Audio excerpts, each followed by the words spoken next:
ብዙዎቻችን ስለ ሰውነታችን አጠቃላይ ጤንነት እንጨነቃለን። ነገር ግን በየቀኑ በለመድነውና ምንም እንደማይጎዳ በሚሰማን የአመጋገብና የዝምታ ልማድ በደም ስሮቻችን ላይ የምናደርሰው የጤና ጉዳት መኖሩን ግን ብዙ ጊዜ አንገነዘብም። ቅባት የበዛባቸውን ምግቦች መመገብ ለጊዜያዊ ጥማት ማርኪያ ወይም ደግሞ ለስሜት ደስታ ብለን የምንወስደው ቀላል ነገር ቢመስልም በቸልታ ካዘወተርነው የደም ስሮቻችንን በማጥበር የልብን ስራ በማወክና የደም ዝውውርን በመረበሽ ወደ ከባድ የጤና መዛባት ሊመራን እንደሚችል ግን ብዙ ጊዜ ትኩረት አንሰጠውም።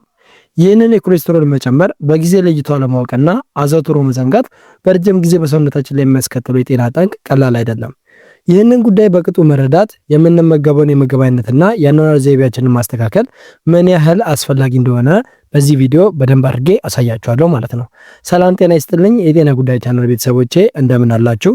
ዛሬ ይዤላችሁ የመጣሁት ስለ ተራ የምግብ መምረጥ ሳይሆን በቸልታ የምናዘወትረው ከፍተኛ ኮሌስትሮል በሰውነታችን ውስጣዊ ስርዓት ላይ ሊያመጣ ስለሚችለው ተጽዕኖና ጥንቃቄ ማድረግ ስላለብን ነጥቦች ነው ማለት ነው። ወደ ዝርዝሩ ከመግባታችን በፊት ግን እንዲህ ያሉ ህይወት አድን የጤና መረጃዎቼ ሁልጊዜም እንዲደርሷችሁ ሰብስክራይብ፣ ላይክ እና ሼር በማድረግ ቤተሰብ እንድትሆኑ ጋብዛችኋለሁ።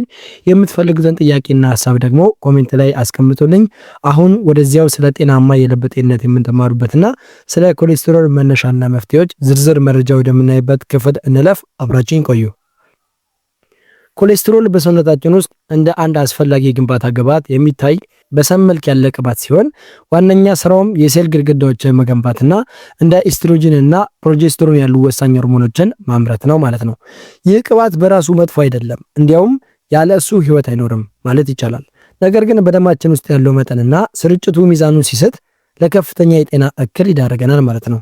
በደማችን ውስጥ ሁለት ዋና ዋና ተላላኪዎች አሉ። እነሱም ኤልዲኤል እና ኤችዲኤል ይባላሉ ማለት ነው። ትርጓሜውን ደግሞ ስንመለከት ኤልዲኤል የሚባለው ኮሌስትሮልን ከጉበት ወደ ተለያዩ የሰውነት ክፍሎች የሚያደርስ ቢሆንም መጠኑ ሲበዛ በደም ስሮች ግድግዳ ላይ ተጣብቆ የመቅረት ባህሪ ስላለው መጥፎ ተብሎ ይጠራል ማለት ነው። ወይም ደግሞ መጥፎ ኮሌስትሮል የምንለው ማለት ነው። በጊዜ ሂደት ይህ ተጣብቆ የቀረው ስብ ደግሞ የደም ስሮችን በማጥበብና በማደንደን ደም ወደ ልብና ወደ አንጎል በነፃነት እንዳይፈስ እንቅፋት ይሆንባቸዋል ማለት ነው።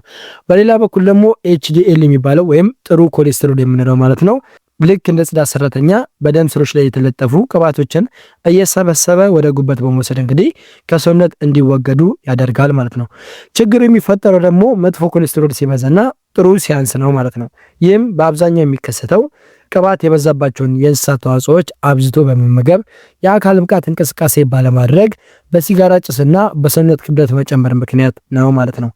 ደም ስሮች በስብ እንደተደፈኑ ሲሄዱ ደም በከፍተኛ ግፊት ለመፍሰስ ስለሚገደድ እንግዲህ የደም ግፊት ይጨምራል። በመጨረሻም ስቡ ተገንጥሎ የደም ስሩን ሙሉ በሙሉ ሲዘጋው የልብ ድካም ወይም ደግሞ የስትሮክ አደጋ ይከሰታል ማለት ነው።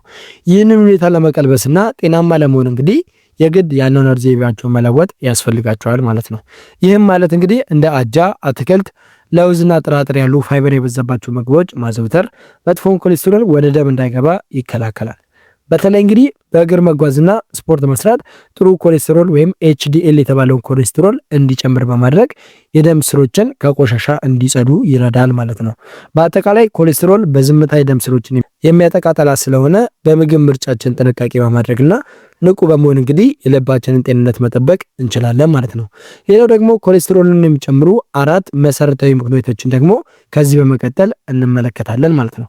ለምሳሌ የመጀመሪያውና ዋነኛው ክፍል የአመጋገብ ልማድ ሲሆን ይህም የምንመገባቸው ምግቦች አይነትና ይዘት በቀጥታ በደማችን ላይ ያለውን የቅባት መጠን የሚወስኑበት ነው ማለት ነው። በተለይ እንደ ቀይ ስጋ፣ ቅቤ፣ አይብና ሙሉ ወተት ያሉ የእንስሳት ተዋጽኦች ውስጥ የሚገኘው ሳቹሬትድ ፋት እንዲሁም ደግሞ በፋብሪካ የተቀነባበሩ ምግቦች፣ ኬኮችና በዘይት የሚጠለሉ ምግቦች እነዚህ ውስጥ የሚገኘው ትራንስፋት መጥፎ ኮሌስትሮል ወይም ደግሞ ኤችዲኤል የተባለውን ኮሌስትሮል በእጅጉ እንዲጨምር ያደርጋል ማለት ነው። እነዚህ ምግቦች ጉበታችን ከተገቢ በላይ ኮሌስትሮል እንዲያመርት ስለሚያነሳሱት እንግዲህ በደም ስር ውስጥ የስብ ክምችት እንዲፈጠር ዋነኛ መንገዶች ውስጥ አንዱ ናቸው ማለት ነው።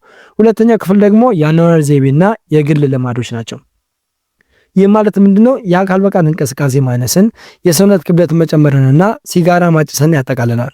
ስፖርት ባለመስራታችን ምክንያት ሰውነታችን መጥፎን ኮሌስትሮል ወይም ኤችዲኤል የሚባለውን ኮሌስትሮል የማቃጠል ብቃቱ ስለሚቀንስና ጥሩ ኮሌስትሮል ወይም ኤችዲኤል የተባለውን ኮሌስትሮል ደግሞ ስለሚያጠፋ የደም ስሮቻችንን ለቆሻሻ ተጋላጭ እንዲሆኑ ያደርጋቸዋል። ሲጋራ ማጨስ ደግሞ በደም ስር ግድግዳዎች ላይ ጉዳት በማድረስ ስቡ በቀላሉ እንዲለጠፍ ምቹ ሁኔታን ይፈጥራል ማለት ነው። እንዲሁም የሰውነት ክብደት መጨመር በተለይ በሆድ አካባቢ የሚከማች ስብ የኮሌስትሮል መጠንን ሚዛኑን በማዛባት እንግዲህ ለልብ ህመም አደጋን ያጋልጣቸዋል ማለት ነው። ሶስተኛው ክፍል ደግሞ የጤና ሁኔታና የእድሜ መግፋት ሲሆኑ ይህም ከቁጥጥራችን ውጭ የሆኑ ወይም ከሌሎች በሽታዎች ጋር የተያያዙ ጉዳዮችን ይይዛል ማለት ነው። እድሜ እየጨመረ ሲሄድ እንግዲህ የሰውነታችን የሜታቦሊዝም ሂደት ስለሚቀንስ ጉበታችን መጥፎውን ኮሌስትሮል ወይም ደግሞ ኤልዲኤል የተባለውን የኮሌስትሮል መጠን የማስወገድ አቅሙ እየወረደ ወይም እየደከመ ይሄዳል። ይህም በተፈጥሮ መጠኑ እንዲጨምር ያደርገዋል ማለት ነው።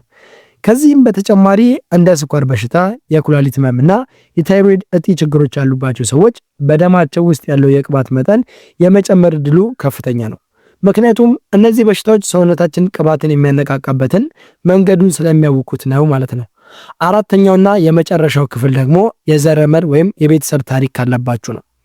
ይህ ማለት ምንድነው? አንዳንድ ሰዎች ምንም እንኳን ጤናማ አመጋገብና ንቁ እንቅስቃሴ ቢኖራቸውም እንኳን በቤተሰብ በሚተላለፍ የዘረመል ምክንያት ወይም በዘረመል ምክንያት ጉበታቸው ከልክ በላይ ኮሌስትሮል እንዲያመርት ወይም ደግሞ ከደም ውስጥ እንዲያስወግድ የታዘዘ ሊሆን ይችላል። እንዲህ አይነት ሰዎች ለከፍተኛ ኮሌስትሮል ያላቸው ተጋላጭነት በተፈጥሮ የመጣ በመሆኑ የሕክምና ክትትልና መድኃኒት ሊያስፈልጋቸው ይችላል ማለት ነው። በመቀጠል ደግሞ ይህ ችግር እንዳይከሰት ምን እናድርግ የምትሉ ከሆነ ደግሞ እነሱንም በአራት ክፍል ከፍለን እንመልከት።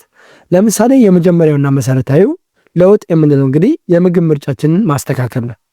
ይህ ሲባል እንግዲህ ሁሉንም ቅባት መተው ሳይሆን ጎጂ የሆኑትን ሳቹሬትድ እና ትራንስፋቶችን በጥሩ ቅባቶች መተካት ማለት ነው።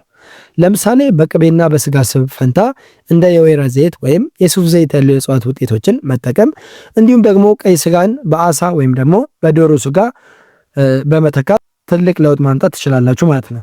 በተጨማሪም እንደ አጃ፣ ባቄላ፣ አተርና ሌሎች ልዩ ልዩ አትክልቶች አሉ ፋይበር የበዛባቸውን ምግቦች በደማችን ውስጥ ያለውን መጥፎ ኮሌስትሮልን ስበው በማውጣት እንግዲህ ከሰውነታችን እንዲወገድ ከፍተኛ ግዛን ስለሚያደርጉልን እንግዲህ እነሱን መጠቀም ይኖርባቸዋል ማለት ነው። ሁለተኛውና ወሳኙ እርምጃ ደግሞ የአካል ብቃት እንቅስቃሴን ዘወትር መለማመድ ወይም ደግሞ ማድረግ ነው። በቀን ውስጥ ቢያንስ እንግዲህ ለ30 ደቂቃ ያህል ፈጠን ያለ እርምጃ መራመድ፣ መሮጥ ወይም ደግሞ ዋና መዋኘት ጥሩ ኮሌስትሮል ወይም ኤችዲኤል የተባለውን ኮሌስትሮል እንዲጨምር ያደርገዋል። የጥሩ ኮሌስትሮል ደግሞ በደም ስሮች ግድግዳ ላይ የተለጠፉትን ስቦችን እንግዲህ እየሰበሰበ ወደ ጉበት በመውሰድ የደም ዝውውር እንዲቀላጠፍ ይረዳል ማለት ነው። እንቅስቃሴ ማድረግ ከኮሌስትሮል ባለፈ የደም ግፊትንም ለመቀነስና የልብን ጡንቻ ለማጠናከር እጅግ አስፈላጊ ነው። ሶስተኛና ሌላኛው ለውጥ ማግኛ መንገድ እንግዲህ ጎጂ ልማዶችን ማስወገድና የሰውነትን ክብደት መቆጣጠር ነው። ሲጋራ ማጨስን ማቆም ወዲያውኑ ማለት ይቻላል ጥሩ ኮሌስትሮል እንዲያሰራራና የደም ስሮችን ጤንነታቸውን እንዲመለስ ያደርጋል። ከዚህ ጋር በተያይዞ እንግዲህ የሰውነት ክብደትን በተለይም የሆድ አካባቢ ስብን መቀነስ መጥፎውን ኮሌስትሮል ወይም ኤችዲኤል የተባለውን ኮሌስትሮል እንዲቀንስና ትራይግላይሰራይድ የተባለውን ሌላኛውን የቅባት አይነት እንዲስተካከል ይረዳዋል። ትንሽ የሚመስል የክብደት መቀነስ እንኳን በኮሌስትሮል መጠን ላይ ትልቅ አዎንታዊ ተጽዕኖ ሊኖረው እንደሚችል ልብ ማለት ይኖርባቸዋል ወይም መገንዘብ ይኖርባቸዋል ማለት ነው። አራተኛውና የመጨረሻው ነጥብ ደግሞ የጤና ክትትልና ጥንቃቄ ማድረግ ነው ማለት ነው። ኮሌስትሮል እንግዲህ በባህሪው ምልክት ስለማያሳይ በየጊዜው የደም ምርመራ በማድረግ ያለበትን ደረጃ ማወቅ ተገቢ ነው። በተለይ በቤተሰብ ውስጥ የልብ ህመም ወይም የከፍተኛ ኮሌስትሮል ታሪክ ካለ በአመጋገብና በስፖርት ብቻ መጠኑን ማስተካከል ካልተቻለ የሕክምና ባለሙያ የሚያዛቸውን መድኃኒቶች በአግባቡ መጠቀም ያስፈልጋል ማለት ነው። እነዚህን መድኃኒቶች ጉበታችን የሚያመርተውን የኮሌስትሮል መጠን በመቀነስ የደም ስሮች እንዳይዳፈኑ የመከላከል ትልቅ አቅም አላቸው። እነዚህም ለውጦች በአንድ ጊዜ ለመተግበር ባይቻልም እንኳን በጥቂት በመጀመር እንግዲህ የረጅም ጊዜ ጤንነትን ማረጋገጥ ይቻላል ማለት ነው። ክቡራትና ክቡራን በብዙዎች ዘንድ እንደ ተራ የደም ቅባት ተቆጥሮ ትኩረት ሳይሰጠ የቆየው የኮሌስትሮል መጠን መጨመር እንግዲህ በጤናችንና በልባችን ላይ ስለሚያመጣው ጉዳት የነበረን ቆይታ ይህንን ይመስል ነበረ። ዛሬ የተመለከትናቸው ነጥቦች ከፍተኛ ኮሌስትሮል በደም ስሮች መጥበብ ለልብ ህመምና ለድንገተኛ የጤና እክል የሚፈጥረውን ተጽዕኖ እንዲሁም እነዚህን ችግሮች በአመጋገብ በስፖርትና በአኗኗር ዘይቤ ለውጥ እንዴት ማስተካከል እንደምትችሉ በቂ የሆነ ግንዛቤ እንዳስገነዘብኳችሁ ተስፋ አድርጋለሁኝ። የኮሌስትሮልን ባህሪ በቅጡ መረዳትና መጥፎን ቅባት በጥሩ በመተካት ራስን መጠበቅ ከልብ ድካምና ከረጅም ጊዜ የጤና መዛባት የምንታደግበት ብቸኛውና ዋነኛው የምንድንበት መንገድ ነው ማለት ነው።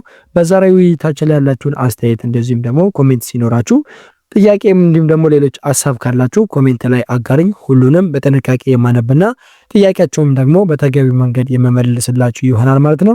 ይህ መረጃ ለብዙዎች ደርሶ የሰዎችን ጤና እንዲያሻሽልና የጤና ግንዛቤያችሁንም እንዲያሳድግላችሁ ሼር ማድረጋችሁን አትርሱ ማለት ፈልጋለሁ። በሚቀጥል ዝግጅታችን ሌላ ጠቃሚ የጤና መረጃ ይዤላችሁ እስክመለስ ድረስ በያላችሁበት ሰላምና ጤና ለእናንተ ይሁን ማለት እወዳለሁ። ሰላም ሁኑ።